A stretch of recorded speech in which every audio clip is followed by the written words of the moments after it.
Hey Insider Circle, it's Mark here. Just giving you a quick video following DevDeep's request regarding rent to rent. So I just wanted to record a quick video as an overview of what the rent to rent strategy is, the benefits of it, the cons of it, and if you've got any further questions following the comments that I've given, just post them in below and I will come back to you as quickly as I can. So, rent to rent, in a nutshell, is where you rent a property from a landlord, generally, or a property owner, but quite often it will be landlords, existing landlords.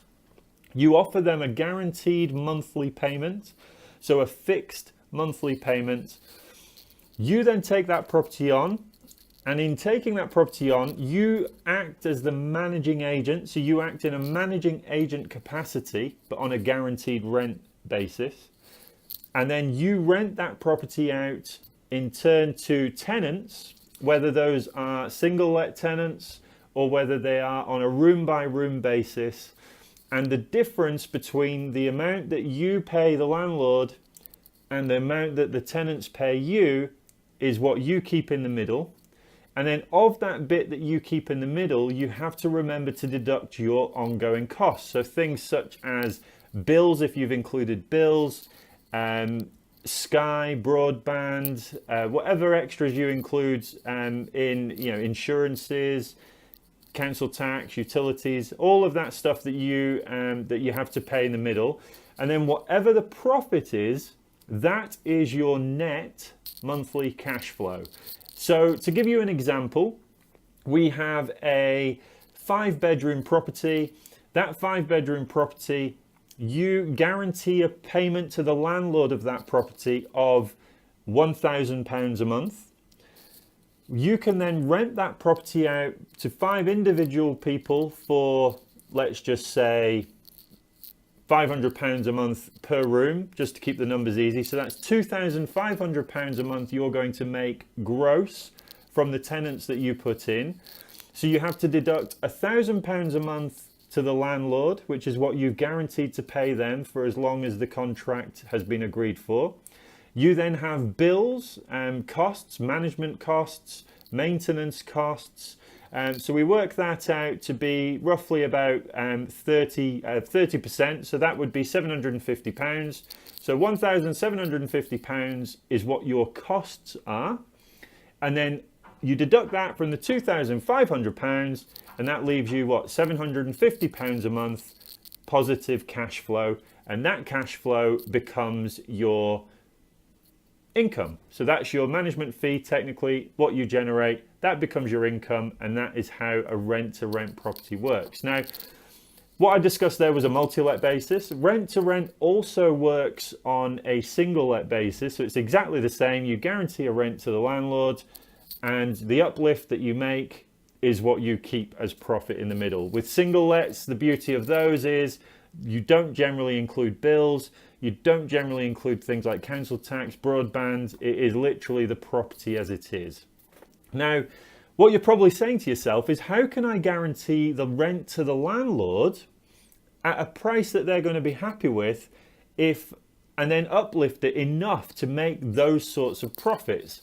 Now, the key to negotiating a rent-to-rent deal is to get the landlord's guaranteed rent payment down as low as you can. Now, in order to get that payment down as low as you can, you're going to have to justify why you have reduced the rent from what he's normally charging, what he might have charged through a letting agent at one point. Remember, that is his gross rental income. So he's still going to have costs coming out of that. And if you remember a little bit earlier in the video, I mentioned 30%. So what we use as a rough guide to calculate landlords' net rental income, so their income after all costs have come out, we generally deduct around 30% off the guaranteed rent, off the landlord's gross payment. Sorry. So if the landlord was getting £1,000 a month gross from a letting agent, we deduct 30%. That's £300. So actually, his net rental income is £700. So we would guarantee that payment at £700. If you have to knock off a little bit more to keep the cash flow numbers working, That's all about using the calculators in the due diligence masterclass, or for platinum students in the platinum program. Use the calculators to work out where that guaranteed rental income needs to be in order to get your cash flow. But that gives you an idea as to how we can negotiate down from the gross rent. Something that's really important to remember when negotiating rent-to-rent deals is that the landlord is not getting the gross rental income. He is getting a net, or she is getting a net rental income. And that net rental income is the number we have to use in order to justify the low rent that we're offering them. So the guaranteed monthly payment that we're offering them.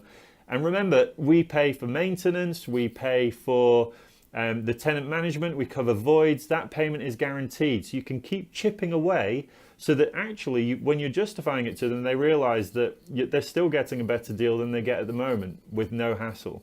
And that's the key to negotiating a rent-to-rent deal. So hopefully that summarizes everything. It's just over 6 minutes.